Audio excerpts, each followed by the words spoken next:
Hi guys, welcome back to Rani Kumar vlogs. నేనైతే ఈరోజు నా నైట్ రొటీన్ అనేది షేర్ చేయాలనుకుంటున్నాను. నేను డైలీ మా హస్బెండ్ స్నాక్ బాక్స్లో స్ప్రౌట్స్ అనేవి పెడతాను, మీకు తెలుసు కదా.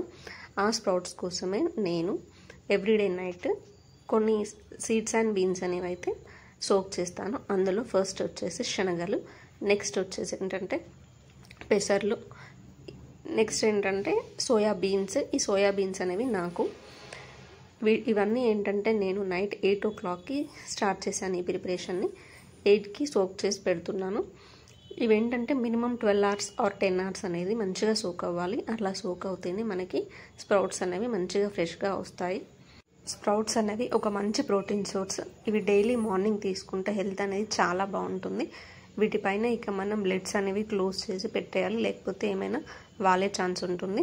ఇంకా నేను నెక్స్ట్ డే తలస్నానం అనేది చేయాలనుకున్నప్పుడు ఈ సోప్ నట్స్ అంటే కుంకుడుకాయలు అనేవి నానబెట్టేసి యూజ్ చేస్తాను. వేరే షాంపూస్ అనేవి నేను ఏవి యూజ్ చేయను.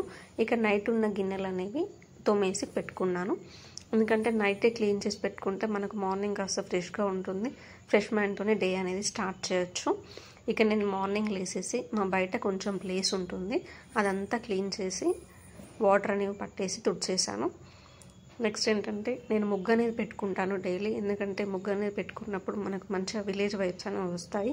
ఎంత సిటీలో ఉన్నా మన ట్రెడిషన్స్ అనేవి ఎప్పుడు మనం ఫాలో అవ్వాలి. మనం నైట్ 8 o'clock వీటన్నిటిని మనం సోక్ చేసి పెట్టుకున్నాం కదా. ఇక వీటిని నెక్స్ట్ డే 8 o'clockకి ఆర్ 7 o'clockకి ఓపెన్ చేసి చూస్తే చూడండి ఎంత బాగా సోక్ అయ్యాయో.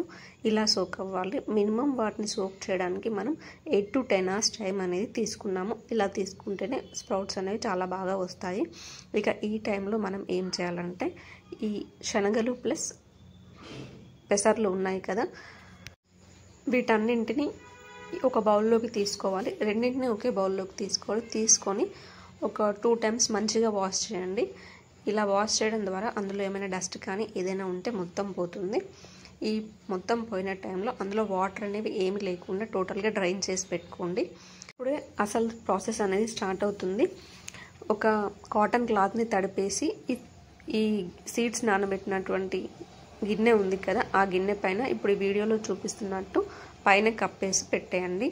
ఇలా చేయడం వల్ల స్ప్రౌట్స్ అనేవి కంపల్సరీ వస్తాయి. అదేంటి మనం ముల్లె కడతాం కదా, తనేంటి కప్పి చూపిస్తుంది అనుకుంటున్నారేమో. ఇలా చేసినా కానీ స్ప్రౌట్స్ అనేవి చాలా ఈజీగా వస్తాయి. మనం ఈజీగా చేసేసుకోవచ్చు కూడా. ఈ ప్రాసెస్ అనేది కొంచెం కొత్తగా ఉండొచ్చు, కానీ ఫస్ట్లో నాకు కూడా అలానే అనిపించింది. కాకపోతే వన్స్ నేను ట్రై చేశాక ఓకే ఇట్స్ వర్క్ అని చెప్పేసి అనిపించింది. ఇప్పుడు మీకు స్ప్రౌట్స్ ఎలా వచ్చాయో చూపిస్తాను, చూడండి, మీకు కూడా తెలుస్తుంది. చూడండి స్ప్రౌట్స్ అనేవి ఎంత బాగా వచ్చాయో. అంటే మనం స్ప్రౌట్స్ని ఒక 8 hours సోక్ చేసి పెట్టుకోవాలి. సోక్ చేసిన తర్వాత ఇంకో 8 hours క్లాత్ పైన వేసి పెట్టాలి. మీరు స్ప్రౌట్స్ చేసుకునేప్పుడు ఈ ప్రాసెస్లో ఒకసారి ట్రై చేసి చూడండి, బాగా వస్తాయి. నా కోసం అని నానబెట్టుకున్న సోయాబీన్స్ ఉన్నాయి కదా, ఇప్పుడు వీటిని ఒక గిన్నెలోకి తీసుకొని వీటిని మంచిగా క్లీన్ చేసుకొని అందులోకి కొంచెం సాల్ట్ అనేది యాడ్ చేసి స్టవ్ మీద సిమ్లో ఉడికించాలి. ఇలా ఉడికించడం వల్ల టేస్ట్ అనేది చాలా బాగుంటుంది. పచ్చివి అయితే అసలుకే తినకూడదు వీటిని. ఇక నేనైతే డైలీ వీటిని ఆఫ్టర్ లంచ్ తింటాను.